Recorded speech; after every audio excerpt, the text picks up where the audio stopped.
So far, Sam Bankman-Fried's legal team has pretty much fumbled what is among the largest financial criminal prosecutions of this decade. On Monday, Bankman-Fried's Bahamian lawyer, Jerome Roberts, was totally misaligned with Bankman-Fried's American lawyers, led by Mark Cohen. SBF's local counsel said he was, quote, shocked that Bankman-Fried was in court at all, adding that his client wanted to see the indictment against him before agreeing to be extradited. That was the exact opposite of what everyone in that room was expecting, including the local prosecutor. Now, Contessa, a source familiar with the matter, says that Bankman-Fried, who spent last night in the Fox Hill prison in Nassau, yet again is expected to make an appearance at another court hearing in the Bahamian capital at 10 a.m. Eastern, where he is supposed to forfeit his extradition rights. The Wall Street Journal reporting that Bankman-Fried's local lawyer agreed to draft the necessary extradition paperwork following yesterday's chaotic exchange in court. It's not clear what involvement Bankman-Fried's U.S. attorneys have had so far. We've tried multiple times to get in touch with them. We're not hearing back. So frankly, until I see Bankman-Fried on a tarmac in New York, I will remain skeptical that extradition is actually happening. Although, you know, what's interesting is that experienced high-level attorneys tend to avoid reporters and talking to them. And it's, you know, maybe those who are less experienced who would be engaging with global journalists at this point.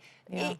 If your sources are to be believed and Bankman-Fried will be able to hand himself over or plans to hand himself over, what's the next step? So if Bankman-Fried goes through with this and waives his extradition rights, the process will take some time logistically, but will be significantly quicker than if he fought the order. There's definitely a push to get him here back on U.S. soil as soon as possible, should this all go according to plan later this morning.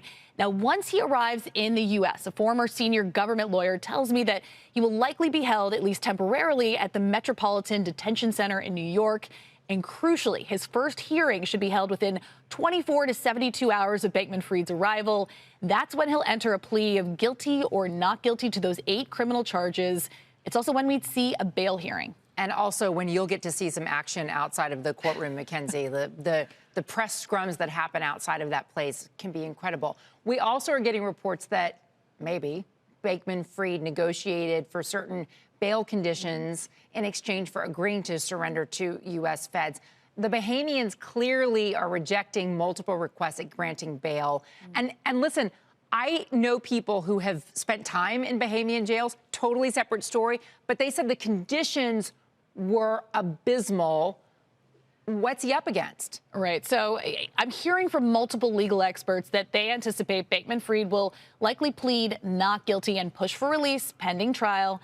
That being said, he faces the same uphill battle as he did in the Bahamas, where he was denied bail just a few days ago. He was in the process of appealing that decision when we received word that he was going to agree to extradition. Essentially, he's been labeled a flight risk, in part because of the billions of dollars in missing FTX customer money. Now, whether Bankman-Fried's lawyers actually waived extradition in exchange for agreeing to bond conditions in advance, Bankman-Fried's camp wouldn't weigh in on the record. I spoke to a former federal cybercrime prosecutor, and he thinks that lawyers for Bankman-Fried will cite his lack of a prior record to make the case for bail. But they would likely have to put up a whole lot to secure his pretrial release, including millions of dollars, property, and agreeing to house arrest with electronic monitoring. And even that is further complicated by the fact that it's quite difficult to determine what assets the defendant actually controls right now and is even allowed to pledge as his own.